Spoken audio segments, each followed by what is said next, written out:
Every man dreams of high adventure and faraway places, of strange lands with curious customs.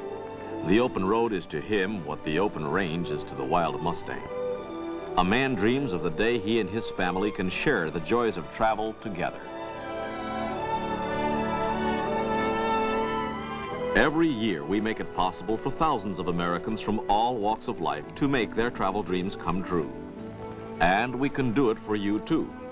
You see, building dreams is our business.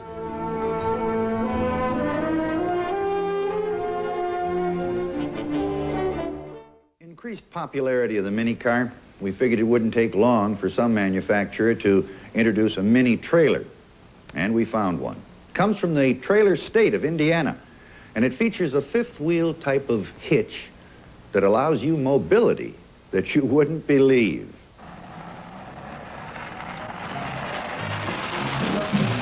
With this trailer, a compact owner can now join the camper-crowded highways on a weekend trek to some not-too-distant Shangri-La.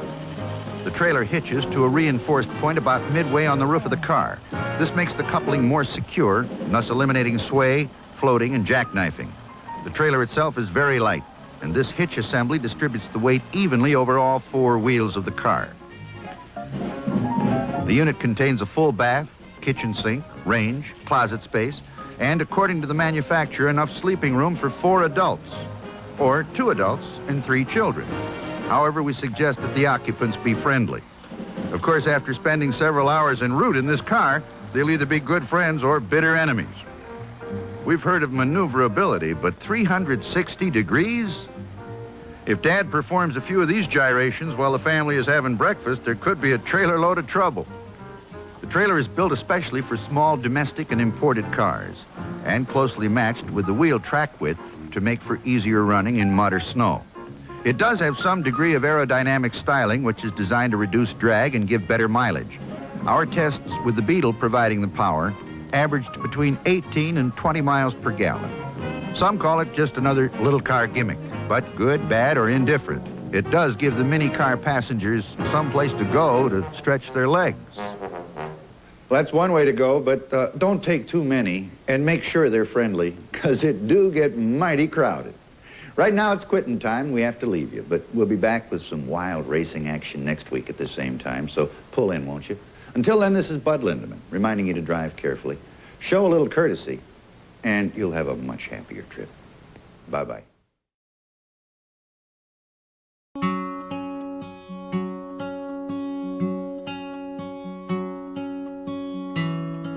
In a few months, I'll be 30 years old. And for the first time, I'm thinking about putting down roots. So I ask myself, what makes a good home? Since 1970, the average house size in the United States has doubled. But for some people, bigger isn't necessarily better. I heard about these people who live in tiny houses, and I wanted to know more. You know, I guess the primary asset that comes with a small house is freedom. It's really just, the world gets a lot bigger when you're living small, because I can afford to do a lot more things now in terms of both cash and time.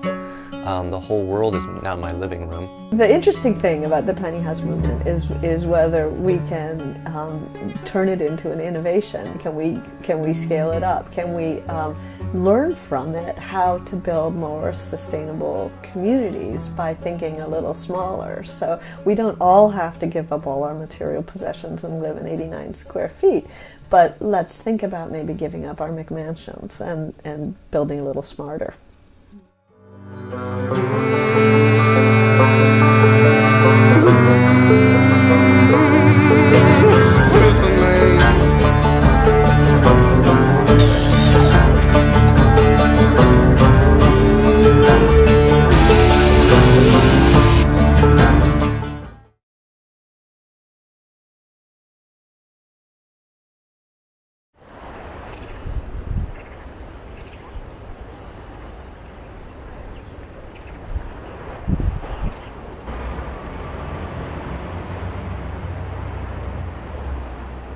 From Hong Kong. This is my hometown.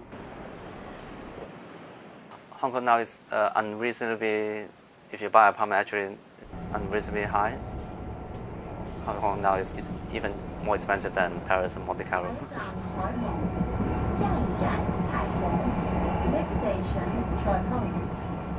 I think on average, most people live in a space like 600 square feet, but for a whole family, like 2 to 3 or 4 people. Like my neighbors, quite a few of them still record the subdivided apartments. So that inside there's usually 3 rooms, and each room is actually for one family. You have to learn to live together in such a tight space. Either it's a disaster or you are very good together. But life is not too bad, actually.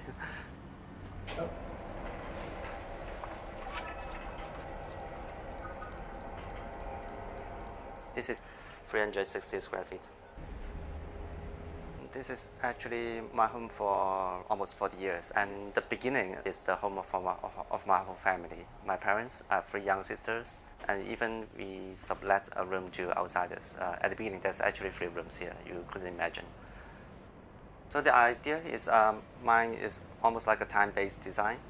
Instead of me moving from one room to the other, I don't move. Actually, the home moves for me. Like most of the walls can be moving on tracks on the ceiling. So with the TV room, actually what's hidden behind is the kitchen. I think I'm one of the few people in Hong Kong who seldom move their home. I would prefer to stick to the place and try to improve it and do experiments there throughout these 40 years. Bigger or smaller. And if it's in the biggest position, I believe this is bigger than most families in Hong Kong for the size of the kitchen. I got okay. So this my version of sofa bed. So below the bed is the sitting. Actually, where I sit here is like sitting on the train compartment.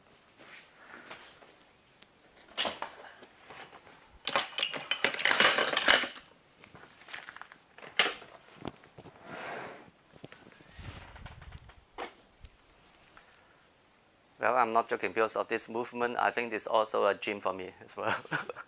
The screen you have actually is the movie screen. Actually, I don't need a curtain.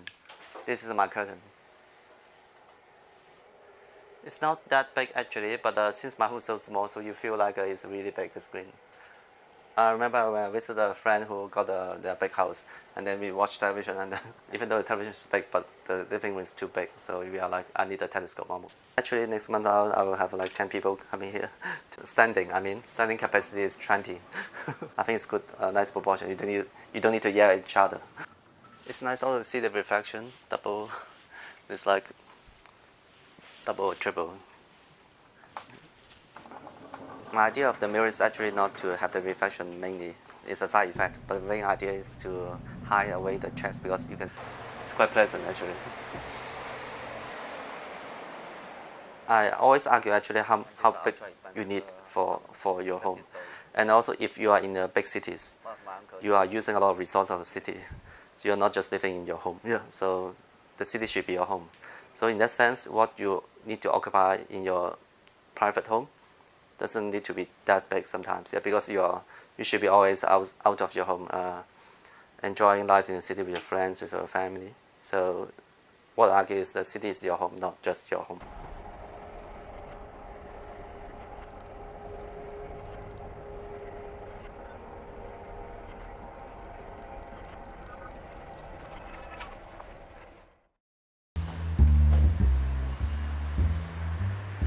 The new equation, I think, is less stuff and less space equals smaller footprint, more money, and more happiness.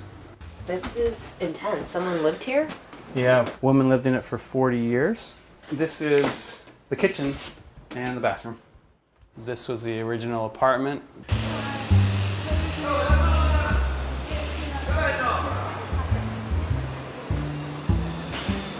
It's done. Apartment is done.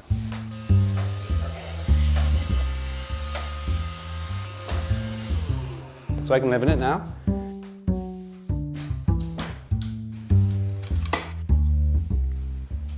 The main room transforms, and so sometimes it's really open, Sometimes it's with the office, which is inside the moving wall, open. Sometimes it's the wide open space with the bed pulled down. So it's like a master bedroom. You simply pull down 2 fingers and it has this really cool weighted shelf, so you can literally have candles on top.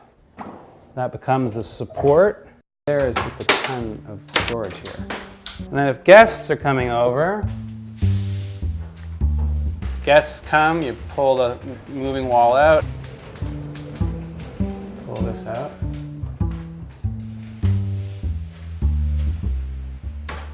You need to get the right size rug. So that creates a whole other room here.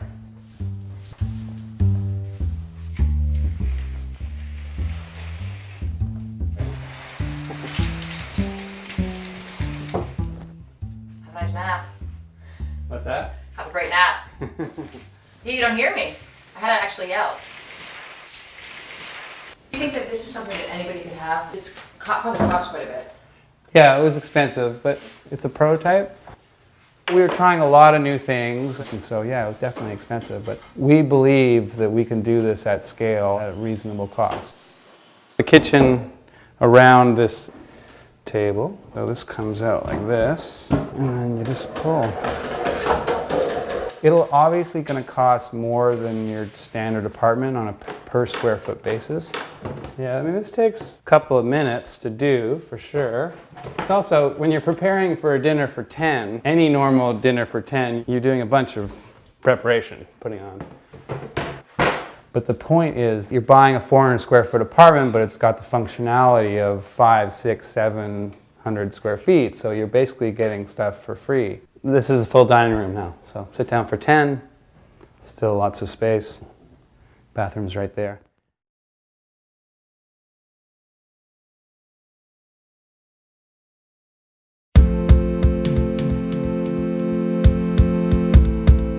My name's Hank, and I bought a bus.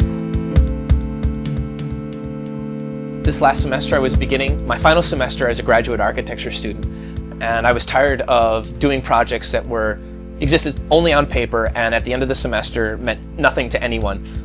My grandfather owns an 80-acre parcel of land just north of the Wisconsin Dells, and we wanted to build a small cabin on the land, but it turned out to be cost prohibitive. Because of building code, you can only build it so small. So for a few years we discussed the potential of buying a bus and using it as our cabin.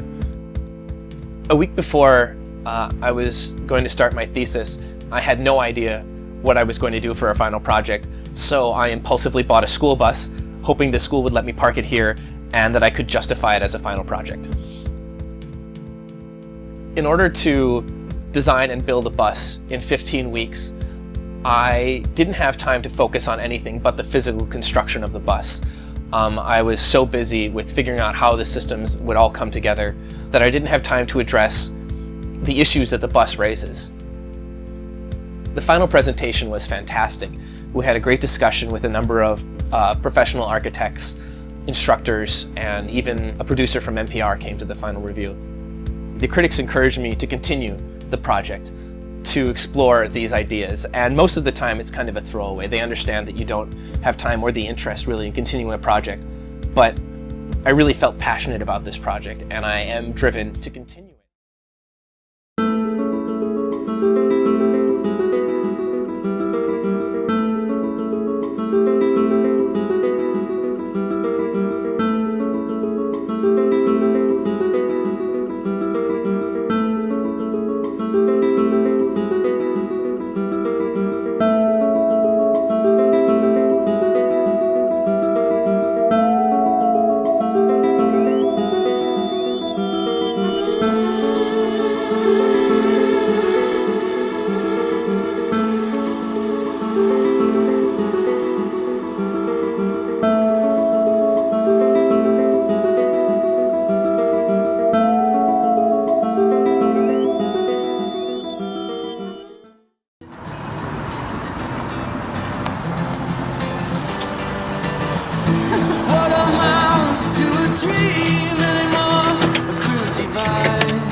I live in a container on the NDSM-werf, which is the old place where they build ships. I don't know how to say that in English. And they, at some point, because there was a complete lack of student accommodation in Amsterdam, they built these containers here.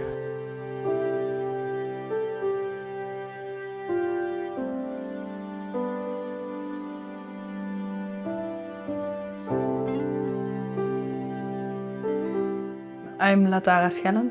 I'm 23 years old. I'm always forgetting how old I am.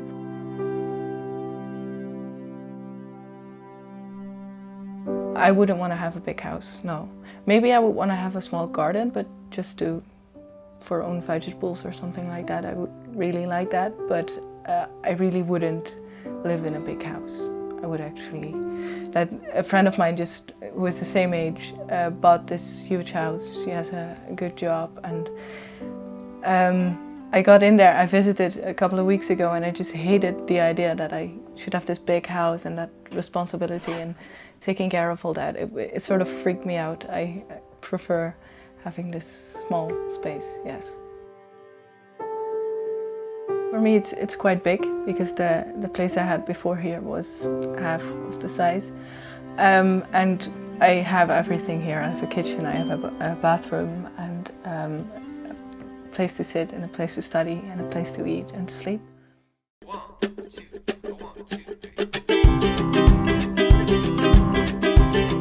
3. I built it because I wanted to build a little house, and the current zoning and building codes kind of force you into this or to something that's even less legally defined, we'll put it that way.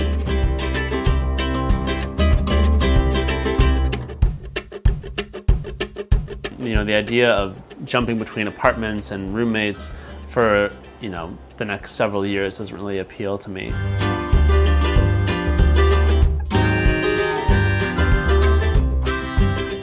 Having the freedom to do what we want to do. I have a lot of anxiety over, you know, putting hundreds of thousands of dollars down for a house when I don't know if I'm going to want to live there in 5 years or 10 years or, you know, 30 years by the time it's paid off.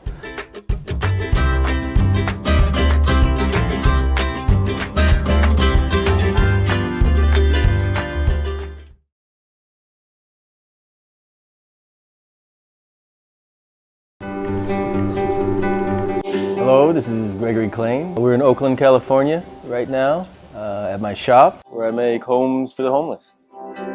Here's a console from a van I found on the side of the highway. There's more spy hole. It's from a slide projector. I've always kind of been into small houses, different types of houses. I've done traditional construction, big buildings, small buildings, and I started getting into shipping container homes. From the shipping container home, I started looking at other shapes that I could make a home out of. And I saw dumpsters. I thought, hey, I could make a really nice home out of that. So I went to dumpster homes.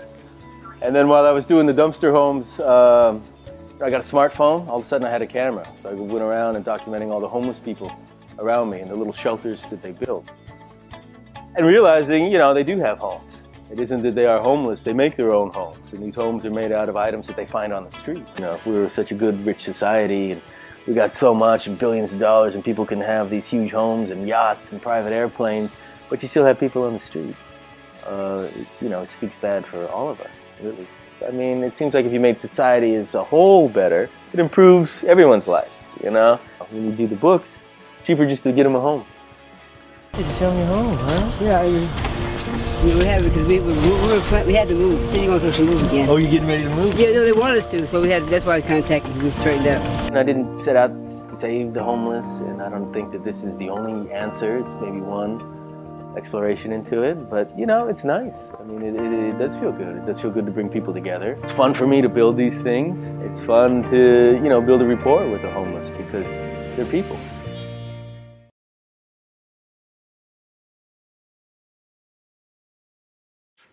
Hi everybody. What I'm going to show you today is the bicycle camper. This was kind of prompted by the Burning Man event, which I try to go to every year. The particular year I went, the theme was Hopes and Fears for the Future.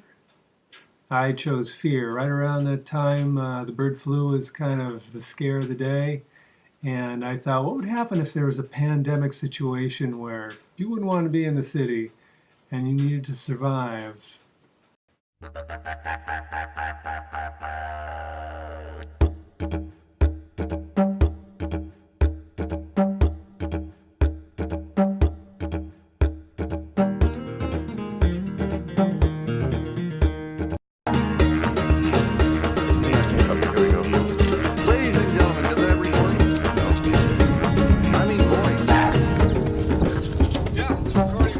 Oh, well then they're there. Look at this. Do you see this guy, ladies and gentlemen?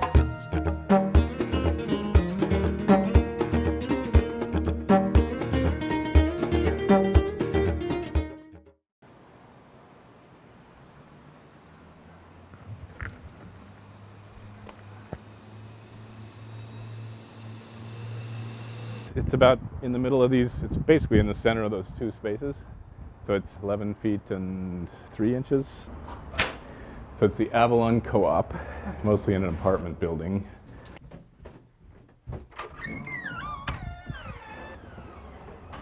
Found these things, but actually I intended to store my things there, but the second I walked through the threshold, I knew it was more than a storage space. Here we are. So I just ended up getting rid of most of those things and buying this space to start this project in. Did you say how big your place is? Yeah, it's 182 square feet. So 16.2 by 11.3 by 10.4. I drive a smart car, and I guess I like pushing the limit to see what I can do with the smallest kind of thing, I guess, in all ways. So I guess being an engineer, I like to push efficiency kind of limits all over the place because it's just interesting to me. So here's my video lounge, and there's a screen here. I don't watch TV, but I watch, of course, DVDs and things, and plus now that there's flat screens, you can fit this beautiful screen in such a small space, so it almost doesn't take any room out of the building. It's just a partition in a way. So, and of course the cafe level here. So this is my favorite space to sit right here, and I find that a lot of times I stand right here and use this floor as a workspace, and just standing in the window, and that's a really great functional space. It was important to you to stack. Well, sure, because I could leverage the footprint of this space and get what I needed out of it. And of course, this is 10 feet 4 inches tall, which is what makes it work. A standard 8-foot room would not be any fun at all at this size. So it's the height that makes it work, and I have the 3 different levels that allow me to get what I need in here. So you had trouble getting permits then? Right, because it's too small for the code. I did it at risk because if I asked for permission, it wouldn't be granted. And then I got forgiveness. Took 2 years and pretty much all my time and money for a couple of years to work with the city to find a way to make this place approved. First of all, I did do it and ask for forgiveness because there's no way I would have gotten approval to do this from the beginning. It just wouldn't be possible. And the first rule is there has to be, I think it's 250 square feet of open space. And then I think there was this variance that allows it to go down to, I think it was 120. So now working at 120, I still couldn't quite meet it. And I argued that this space could be used plus the space under it and double this square feet. And then I got to my 120 like exactly, and they wouldn't buy that. So that ended up being a scuffle to work through. I'm not saying that people should live this way. I'm not a big proponent of everyone should live in the smallest space they can, though I'm not thrilled about enormous, absurd tract homes or any of that other. I'm just saying it's an experiment that I was interested in doing. And I definitely think the city ought to have a path for approving things more on a one-off at every level. It was a tremendous amount of work. I had to draw basically become an architect to satisfy the city's requirements for data submissions and things. And it was nuts, but we found a way through. And it's definitely nice to have my certificate of occupancy